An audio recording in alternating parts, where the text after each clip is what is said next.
தாயாய் தீனை காப்பவளாய், பெண்ணாய் சாதனை புரிபவளாய், தீனை உயிர் மூச்சாய் சுவாசிக்கும் சக்திகளே.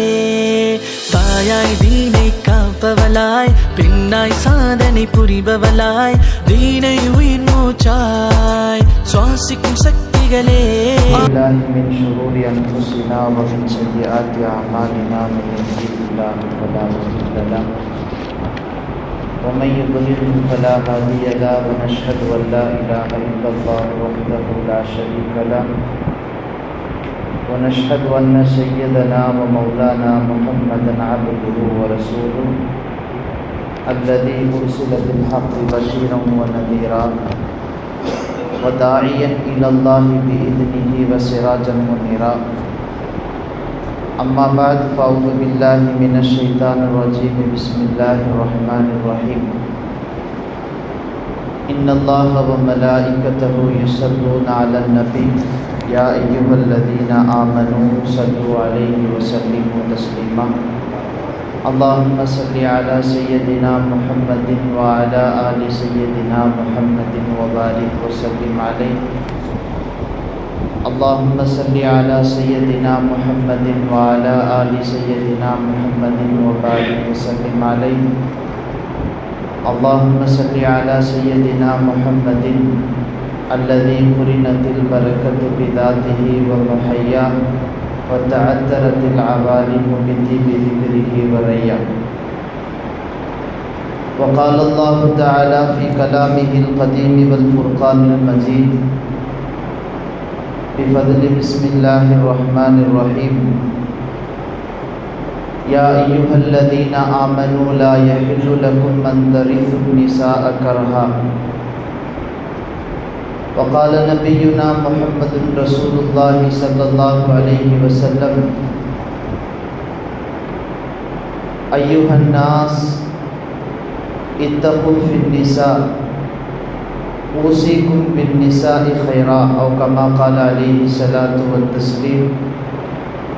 صدق الله مولانا العظيم وصدق رسوله النبي الكريم ونحن على ذلك من الشاهدين والشاكرين والحمد لله رب العالمين. கண்ணியத்திற்கும் மிகுந்த மரியாதைக்கும் குறித்தான இஸ்லாமிய பெரியவர்களே, சகோதரர்களே, சிறார்களே, உங்கள் அனைவருக்கும் அஸ்ஸலாமு அலைக்கும் வரஹ்மத்துல்லாஹி வபரகாத்துஹு. அன்பிற்கினிய அல்லாஹ்வின் நல்லடியார்களே, அல்லாஹ் ஜல்ல ஷானுஹு வ தஆலா இந்த உலகத்தில் அவனுடைய படைப்புகளை ஆண் பெண் என்ற இரண்டு பாலினங்களில் படைத்திருக்கிறான். ஆண் என்று சொல்லப்படுகிற பாலினத்தின் மூலமாக இந்த உலகத்தில் சில காரியங்கள் நடக்க வேண்டும் என்பது அல்லாஹ்வுடைய நோக்கம். பெண் என்கிற பாலினத்தின் மூலமாக வேறு சில காரியங்கள் நடைபெற வேண்டும் என்பது அல்லாஹ்வுடைய நோக்கம். சுருக்கமாக சொல்ல வேண்டும் என்றால் ஆண் பெண் என்கிற இந்த இரண்டு பாலினங்கள் இருவேறு நோக்கங்களுக்காக இந்த உலகத்தில் படைக்கப்பட்டிருக்கிறது. அதே சமயத்தில் ஆண் என்கிற அந்த பாலினம் பெண் பாலினத்தின் மீது ஒரு ஈர்ப்புடையதாகவே இந்த உலகத்தில் அல்லாஹ் மனிதனுடைய மற்ற எல்லா படைப்பினங்களினுடைய இயல்புத்தன்மையை வைத்திருக்கிறான். இந்த உலகத்தில் எந்த ஆணும் ஏதோ ஒரு வகையில் ஒரு பெண்ணை சார்ந்துதான் இந்த உலகத்தில் வாழ முடியும்.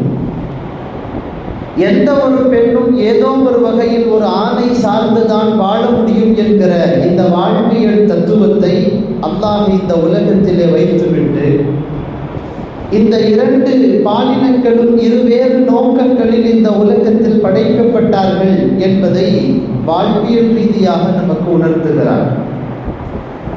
அந்த வகையில் ஆண் எப்படி சில நோக்கங்களுக்காக இந்த உலகத்தில் படைக்கப்பட்டிருக்கிறானோ அதே போன்று பெண் என்கிற பாலினம் சில நோக்கங்களுக்காக இங்கே படைக்கப்பட்டிருக்கிறார். இனப்பெருக்கம் என்று சொல்லப்படுகிற ஒரு படைப்பினுடைய பெருக்கத்திற்கு அல்லாஹ் மிக முக்கியமான பங்கை பெண்ணிடத்திலே வைத்திருக்கிறான். அதே சமயத்தில் அந்த பெண்ணுக்குள்ளே பலகீனமான தன்மையையும் அல்லாஹ் வைத்திருக்கிறான். எல்லா விதத்திலேயும் ஆணை விட பெண் என்பவள் படைப்பால் பலகீனமானவள். உடல் ரீதியாகவும் சரி, அவளுடைய உள்ளத்தின் ரீதியாகவும் சரி, அவளுடைய எல்லா காரியங்களிலேயும் பெண் என்பவள் பலகீனமானவள்.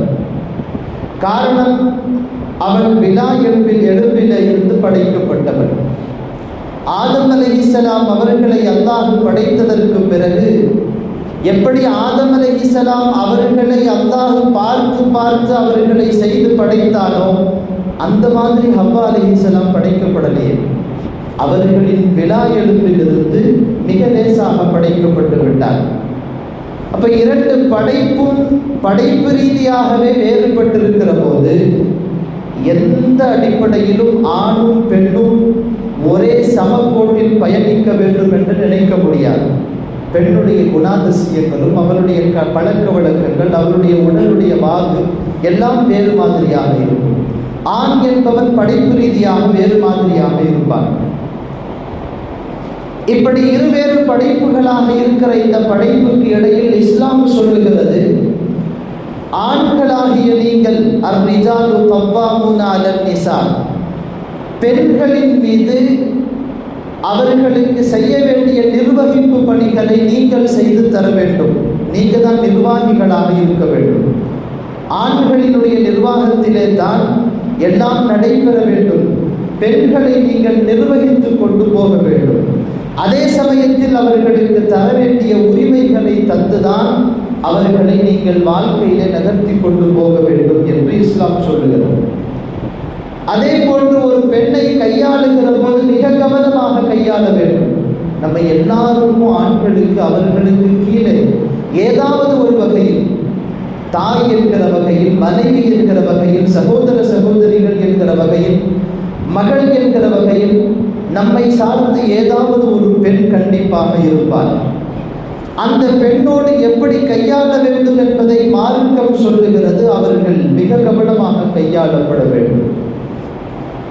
நபிகள் நாயகம் ஸல்லல்லாஹு அலைஹி வஸல்லமுடைய தோழர்களில் அன்ஜஷா என்று ஒரு தோழர், அவர் ஒட்டகத்தை ஓட்டுவதில் கை தேர்ந்தவர். அவர் ஒட்டகத்துக்கு மேலே ஏறி உட்கார்ந்து மூக்கனாங்கையில பிடிச்சாருன்னா ஒட்டகம் அவ்வளவு வேகமாக போகும். நல்ல பக்குவமான டிரைவிங் தெரிஞ்சவர் ஒட்டகத்தை ஓட்டுவதில். அந்த சஹாபி ஒரு தடவை நபிகள் நாயகம் ஸல்லல்லாஹு அலைஹி வஸல்லம் அவர்களுக்கு முன்னால் அவருடைய வாகனத்தின் மீது ஏறி உட்காருகிறார். அந்த ஒட்டகத்துக்கு மேலே ஒட்டகத்தினுடைய தொட்டிக்குள்ள பெண்கள் சில பேர் இருக்கிறார்கள். அந்த வாகனத்தில் வேகமாக ஏறி அமர்ந்து உட்கார்ந்து அந்த வாகனத்தை ஓட்டுவதற்காக பொதுவாக பாட்டு படிப்பார். பாட்டு படிக்கிறார் வழமை போல். அந்த ஒட்டகம் வேகமாக அதனுடைய ஓட்டத்தை துவங்குகிறது. அப்படி வேகமாக ஓடக்கூடிய நேரத்தில் நபிகள் நாயகம் ஸல்லல்லாஹு அலைஹி வஸல்லம் அந்த சஹாபியை அன்ஜஷா ரலியல்லாஹு அன்ஹுவை பார்த்து ரசூல் ஸல்லல்லாஹு அலைஹி வஸல்லம் சொன்னார்கள், ருவைதையா அன்ஜஷா ரிஃப்கம் பில் கவாரி, அந்த தொட்டிக்குள்ள இருக்கிறது கண்ணாடி, அவைகளை பத்திரமாக கொண்டு செல்லுங்கள் என்று சொன்னார். பெண்கள் வாகனத்திலே அமர்ந்திருக்கிற போது வேகமாக வாகனத்தை ஓட்டக்கூடாது என்கிற அளவுக்கு நபிகள் நாயகத்தினுடைய அந்த வாழ்க்கையினுடைய பெண்களோடு நாம் நடந்து கொள்ள வேண்டிய முறைகளை ரசூலுல்லாஹ் கற்றுத்தர்றாங்கன்னு சொன்னால் பெண்களை எந்த அளவுக்கு கவனமாக கையாள வேண்டும் என்பதை மார்க்கம் நமக்கு சொல்லித் தருகிறது. பொதுவாக ஒரு பொருள் பத்திரமா கொண்டுட்டு போகணும்னா பார்சல் கண்ணாடி ஜாக்கிரதை, கண்ணாடி கவனம்னு எழுதுவோம் இல்லை, அந்த மாதிரி பெண்கள் என்பவர்கள் கவனமாக கொண்டு செல்லப்பட வேண்டியவர்கள் என்கிற அழகான கருத்தை நபிகள் நாயகம் ஸல்லல்லாஹு அலைஹி வஸல்லம் அவர்கள் இந்த வார்த்தையின் மூலமாக அந்த சஹாபிக்கு உணர்த்தினார்கள். அப்போ பெண்கள் என்பவர்கள் எப்படி வேண்டுமானாலும் அவர்களை பயன்படுத்தி விட முடியாது. அவர்களை கவனமாக கையாள வேண்டும். என்பது மீண்டும் மீண்டும் நமக்கு மார்க்கம் சொல்லித் தருகிற ஒரு செய்தி. ரசூலுல்லாஹ் ஹஜ்ஜத்துல் விதாவில் நின்று சொன்ன செய்தி அதுதானே. ரசூலுல்லாஹினுடைய கடைசி தருணத்திலும் கூட நாயகத்தினுடைய நாவுகளில் வந்த வார்த்தை அன்னிசா அன்னிசா, பெண்களின் விஷயத்தில் கவனமாக இருங்கள். இத்தகூ ஃபின் நிசா, பெண்களின் விஷயத்தில் நீங்கள் அல்லாஹ்வை பயந்து கொள்ளுங்கள். ஊசிக்கும் பின் நிசாஇ கைரா, பெண்களிடத்தில் நல்ல முறையில் நீங்கள் நடந்து கொள்ள வேண்டும் என்பதை உங்களுக்கு நான் வசியத்தாக சொல்லிவிட்டு போகிறேன் என்றார்கள் நபிகள் நாயகம் ஸல்லல்லாஹு அலைஹி வஸல்லம். பெண்கள்கிட்ட ரொம்ப நல்ல முறையில் நடந்துக்கிறாங்க. அவர்களிடத்திலே கோணலான அந்த புத்தி இருக்கும், அவர்களுடைய குணங்கள் கொஞ்சம் கோணலாக இருக்கும். அதை அட்ஜஸ்ட் பண்ணி கொண்டு போகிறது தான் ஒரு ஆணுடைய திறமை என்பதை நபிகள் நாயகம் ஸல்லல்லாஹு அலைஹி வஸல்லம் பல்வேறு இடங்களில் உணர்த்துகிறார். மனைவி என்று இல்லை, எல்லா பக்கத்திலேயும் பெண்கள் என்பவர்கள் கொஞ்சம் பலகீனமானவர்கள். அவர்களின் எல்லா நிலைகளிலேயும் அவர்களுடைய சிந்தனை என்பது கொஞ்சம் கோணலாகத்தான் இருக்கும். ஒரு மனைவியோடு நாம் கொஞ்சம் நல்ல நிலையில இருக்கிற போது தாய் கூட அதை விரும்புவதில்லை, சகோதரி அதை விரும்புவதில்லை. அப்படித்தான் அவர்களின் படைப்பு படைக்கப்பட்டிருக்கிறது. ஒரு சகோதரியோடு நல்ல முறையில் நாம் அவர்களோடு உறவாடுகிற போது ஒரு மனைவி அதை சரியாக விரும்புவதில்லை. இப்படித்தான் அவருடைய படைப்பு படைக்கப்பட்டிருக்கிறது என்கிற போது அவர்களை கவனமாக கையாள வேண்டும். ரசூலுல்லாஹ் பெண்களின் மீது கை வைத்து அடிப்பதை தடுத்திருக்கிறார். ஒரு நல்ல மனுஷன் பெண்களை அடிக்க மாட்டான் என்றார்கள் நபிகள் நாயகம் ஸல்லல்லாஹு அலைஹி வஸல்லம். பெண்களை அடிக்கக்கூடாது. எவ்வளவு உரிமை இருந்தாலும், உன்னுடைய சொந்த மனைவியாக இருந்தாலும், சகோதரியாக இருந்தாலும், மகளாக இருந்தாலும், அவள் மீது கை வைத்து அடிப்பதை நபிகள் நாயகம் ஸல்லல்லாஹு அலைஹி வஸல்லம் தடுத்தார். அப்போ அவ்வளவு கவனமாக கையாளப்பட வேண்டிய அந்த பெண்களின் விஷயத்தில் இன்றைக்கு நாம் எப்படி இருக்கிறோம் என்பதை சிந்திப்பதற்கு கடமைப்படுகிறோம். பொதுவாக ஒரு பெண் என்பவர் அவளின் பக்கம் எல்லா நேரங்களிலும் ஒரு ஆணுக்கு, அந்நிய ஆணுக்கு ஈர்ப்பு என்பது இருக்கும். அந்த ஈர்ப்பு என்பது ஆணுக்கு இயல்பானது. ஆனால் இஸ்லாம் சொல்லுகிறது, உன்னுடைய அந்த ஈர்ப்பை நீ நினைக்கிற விதங்களில் எல்லாம் பயன்படுத்திக் கொள்ள முடியாது. உன்னுடைய அந்த ஈர்ப்பை, உன்னுடைய அவள் மீது இருக்கிற அந்த பாசத்தை, நேசத்தை, அல்லது உன்னுடைய உறவுக்கான அந்த தேட்டத்தை நிக்காஹ் என்று சொல்லப்படுகிற திருமணத்தின் மூலம் மட்டும்தான் அவளோடு நீ தீர்த்து கொள்ள முடியும் என்கிற வழியை இஸ்லாம் சொல்லி தருவதில் இருந்து பெண்களுக்கான பல்வேறு உரிமைகளை அதற்குள்ளே இஸ்லாம் வைத்திருக்கிறது. ஏன்னா நாம் அடிக்கடி கேள்விப்படுவதை போல் ஜாஹிலியத்தினுடைய காலத்தில் பெண்கள் என்பவர்கள் இந்த நிக்காஹின் வழியாகத்தான் அவர்கள் அனுபவிக்கப்பட வேண்டும் என்கிற வழி இல்லாமல் பல்வேறு முறைகளில் அவர்கள் அனுபவிக்கப்பட்டதால் வெறும் ஒரு பொருளாக பார்க்கப்பட்டார்.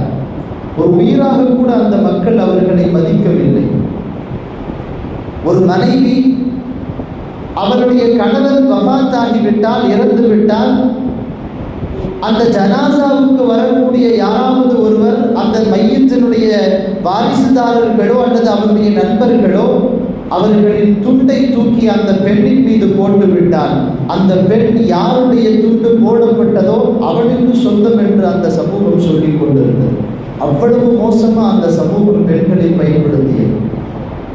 அதையெல்லாம் தவிர்க்க வேண்டும் என்பதை பல்வேறு சமயங்களில் குர்ஆனும் பேசியிருக்கிறது. யா அய்யுஹல்லதீன ஆமனூ லா யஹில்லு லக்கும் அன் தரிஃபு நிஸாஅ கர்ஹா, பெண்களை பலவந்தமாக நீங்கள் அவர்களை உங்களுடைய வாரிசுகளாக ஆக்கிக் கொள்வது உங்களுக்கு அனுமதி இல்லை என்கிற கருத்தை குர்ஆன் பேசியது.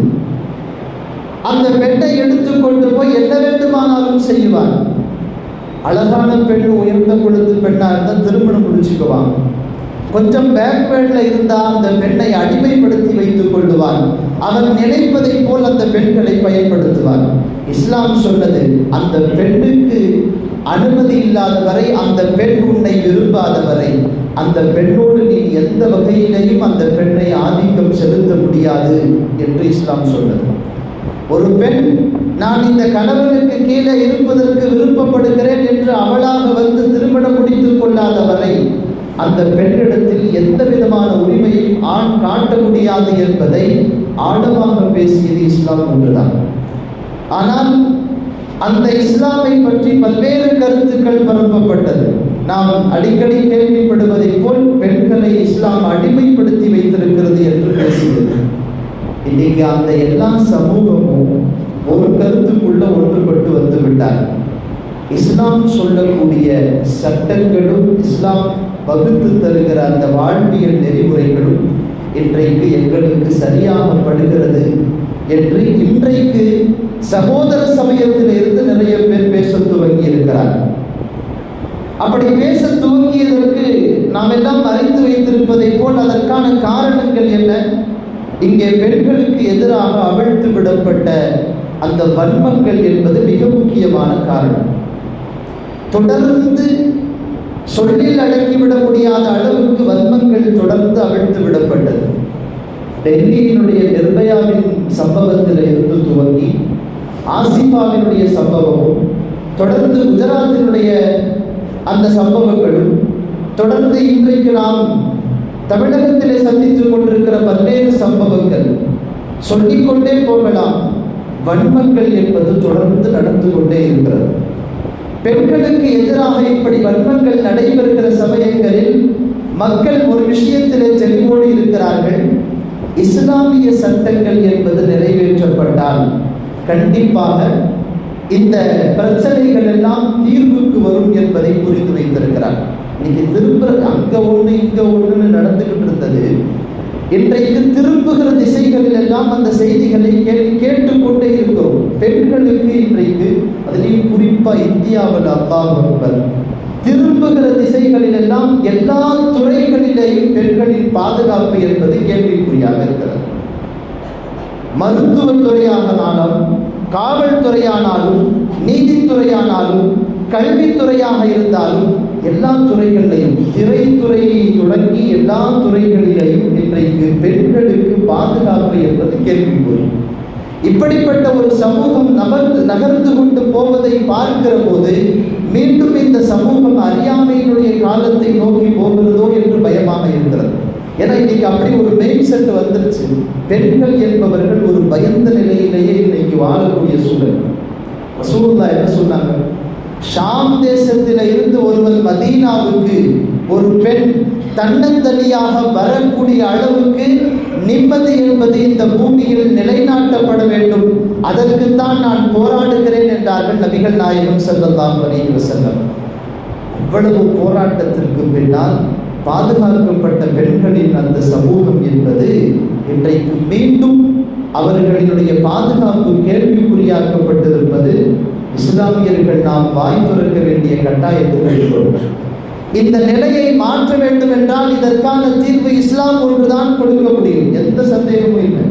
இஸ்லாமிய சட்டங்கள் நிறைவேற்றப்படாத வரை, மேற்கு வங்காளத்தினுடைய முதல்வர் சொல்லுவதை போல் அந்த குற்றவாளிகளுக்கு மரண தண்டனை கொடுக்கப்படாத வரை இந்த குற்றம் என்பது முற்றுப்புள்ளி வைக்கப்படாது, தொடர்ந்து நடந்து கொண்டே இருக்கிறது. ஆக்ரோஷமாக வேகமாக பேசுவதில் அர்த்தமில்லை. முஸ்லிம்கள் நாம் கொஞ்சம் நிதானமாக சிந்திப்பதற்கு கடமைப்படுவோம். இப்படியெல்லாம் பரவலாக நடக்கக்கூடிய இந்த சூழலில் இஸ்லாமிய சகோதர சகோதரிகள் நாம் என்ன செய்ய வேண்டும்? முதல் செய்தி, நம்முடைய இஸ்லாமிய சகோதரர்களுக்கு பண்பாடுகள் சொல்லி தரப்பட வேண்டும். பெண்களின் விஷயத்தில் சகோதர சமயத்தை சார்ந்தவங்க எப்படியாவது இருந்து கொண்டு போகிறார். நம்முடைய முஸ்லிம் சகோதரர்களும் நிறைய பேர் அந்த விஷயத்தில் இன்றைக்கு சிக்குகிறார்கள். அந்த விஷயத்திற்கு போய் அவர்கள் துணை புரிகிறார்கள் என்பதெல்லாம் கொஞ்சம் பயமாக இருக்கிறது. இஸ்லாமியர்களுக்கு அது அழகல்ல. முஸ்லிம் சகோதரர்கள் நம்முடைய பிள்ளைகள். காரணம் என்ன? அடிப்படையாக ஒரு காரணம் இருக்குது.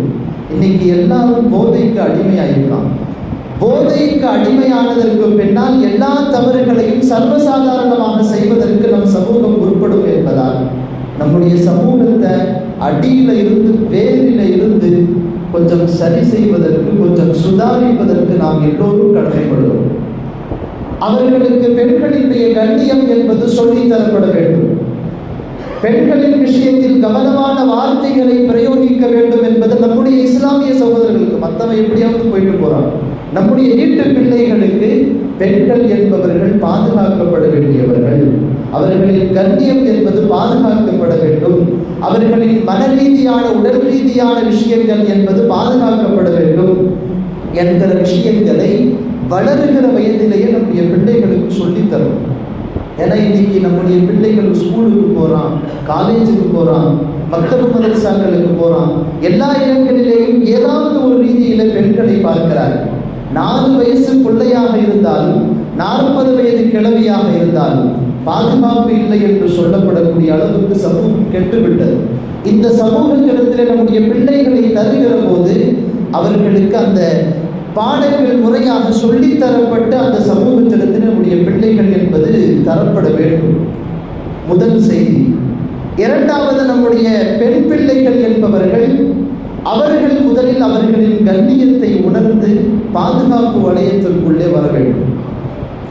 அவர்களுக்கு தற்காப்பு அம்சங்கள் சொல்லித் தரப்படுவதோடு ஆண்களோடு எப்படி பழக வேண்டும், ஆண்களை ஏதாவது ஒரு இடத்திலே கட்டத்திலே சந்திக்க வேண்டிய சூழல்கள் வருகிற போது எப்படி அவர்களிடத்தில் இருக்க வேண்டும், பர்தாவுக்குள்ளே இருக்க வேண்டும் என்கிற சட்டங்களை அவர்களுக்கு அழுத்தமாக இந்த தருணங்களில் சொல்லித் தருவதற்கு கடமைப்படுகிறோம்.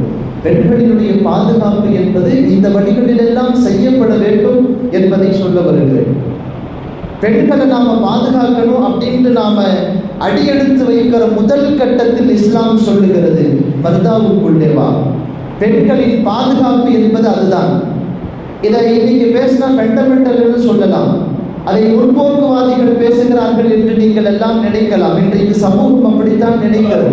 பர்தாவுக்குள்ள வா அப்படின்னு சொன்னா இது என்ன, பிற்போக்குவாதிகளை போன்று பேசிக் கொண்டிருக்கிறான், இவன் பழைய ஆளாவே இருக்கிறானே அப்படின்னு நினைக்கிறான். இல்லை, பர்தாவை போன்று அவர்களின் பாதுகாப்பு என்பது வேறு எதிலும் இல்லை. பர்தாவுக்கு வெளியிலே இருந்துவிட்டு பர்தாவுக்குள்ளே வந்த பெண்கள் ஏற்றுக்கொண்டு சொன்ன வார்த்தை, நாம சொல்லல. பர்தாவுக்கு வெளியிலே இருந்துவிட்டு பர்தாவுக்கு உள்ளே வந்து அந்த பர்தாவினுடைய வளையத்தை, பாதுகாப்பு கவசத்தை அணிந்ததற்கு பிறகு பெண்கள் பேசுகிற வார்த்தை, இப்போ நான் என்னை ரொம்ப சேஃபாக ஃபீல் பண்ணுறேன், என்னை நான் மிகவும் பாதுகாப்பாக நான் என்னை எண்ணுகிறேன் என்று சொல்லக்கூடிய அளவுக்கு பர்தா என்பது பாதுகாப்பு. இஸ்லாம் 1400 வருஷத்துக்கு முன்னால் அந்த விஷயத்தை பேசியிருக்கலாம். இன்னைக்கும் அது அவசியம் என்று நம்மால் அடித்து சொல்ல முடியும். இன்னைக்கு காலம் அப்படி இருக்கிறது. அப்படியெல்லாம் பர்தாவுக்குள்ள இருக்க முடியாது. காலேஜுக்கு போற பசங்க, ஸ்கூலுக்கு போற பசங்க எப்படி வேண்டுமானாலும் இருக்கிறார்கள். வேலைக்கு போற பெண்கள் அவர்கள் பர்தா வளையத்துக்குள்ள இருந்தெல்லாம் அவர்களின் வேலைகளை செய்ய முடியாது என்று நாம் பேசலாம். இல்லை, அவர்களின் பாதுகாப்பு வேண்டும் என்று நாம் நினைத்தால் பர்தாவுக்குள்ளே அவர்கள் வர வேண்டும். பெண்களின் பாதுகாப்பு என்பது பர்தாவுக்குள்ள இருக்கும்போது ஒரு ஆண் பார்க்கிற போது கண்டிப்பாக கண்ணியமான பார்வை என்பது இருக்கும். ஏன்னா பெண்கள்கிட்ட இருக்க வேண்டிய அம்சங்கள் முறையாக இருந்துவிட்டால் ஆட்டோமேட்டிக்கா ஆணுடைய சிந்தனைகளும் மாறிடும். அந்த பெண்ணை பார்க்கிற போது கண்ணியம் தான் என்னுடைய உள்ளத்திலே வர வேண்டும் என்றால் அந்த பெண் பர்தாவுக்குள்ள வரணும். இது முதல் செய்தி. இரண்டாவது, பெண்கள் என்பவர்கள் இன்றைக்கு அதிகமாக ஆண்களோடு கலந்து உறவாடுகிற நிலைகள் ஏற்பட்டிருக்கிறது. இந்த நிலைகள் மாற வேண்டும். முடிந்த அளவுக்கு நம்முடைய பிள்ளைகள் ஆண்களோடு கலருகிற சூழல்களை மாற்றி அமைக்க வேண்டும். நாம் என்ன காரணங்களை வேண்டுமானாலும் சொல்லலாம். அந்த காரணங்களை எல்லாம் தள்ளி வைத்து விட்டு நாம் பெண்களை ஆண்களிடமிருந்து முழுக்க அவர்களை பிரித்து எடுக்காத வரை இந்த சமூகத்தில் பெண்களுக்கான பாதுகாப்பு என்பது இல்லை. இஸ்லாம் அதையெல்லாம் ரொம்ப தூர நோக்கு சிந்தனையோடு பார்த்துதான் இந்த விஷயங்களை எல்லாம் சொல்லுது. இபாதத்துன்னு வரும்போது கூட பெண்கள் ஆண்களோடு கலக்க கூடாது என்பது மார்க்கத்தின் சட்டம். அதற்கு ஆயிஷா ரலியல்லாஹு அன்ஹா ஒரு பெண்மணி வந்தாங்க. வந்து ஹஜருல் அஸ்வது கல்ல நான் 2 தடவை முத்தமிட்டுட்டேன்னு சொன்னாங்க. ரொம்ப சந்தோஷம்.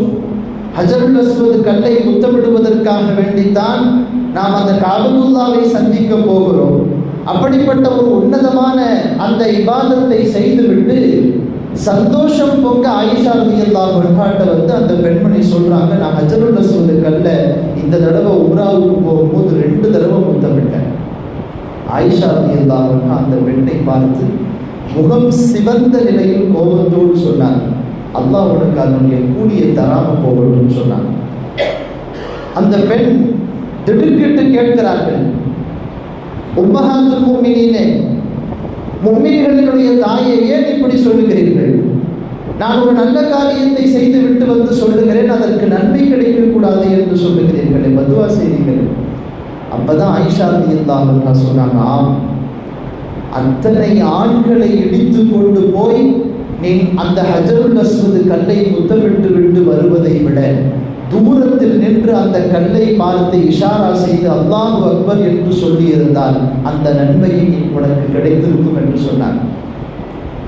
இபாதத்தினுடைய இடங்களிலும் கூட மஹப்பத்தை வெளிப்படுத்த வேண்டிய, அல்லாஹுவோடு இருக்கிற நெருக்கத்தை வெளிப்படுத்த வேண்டிய இடங்களிலும் கூட பெண்கள் என்பவர்கள் ஆண்களோடு கலந்து விடுகிற சூழல்கள் வரக்கூடாது என்பதை இவ்வளவு தூரம் இஸ்லாம் வலியுறுத்துகிறது என்றால் இங்கதான் முஸ்லிம்கள் நாம சிந்திக்கிறோம்.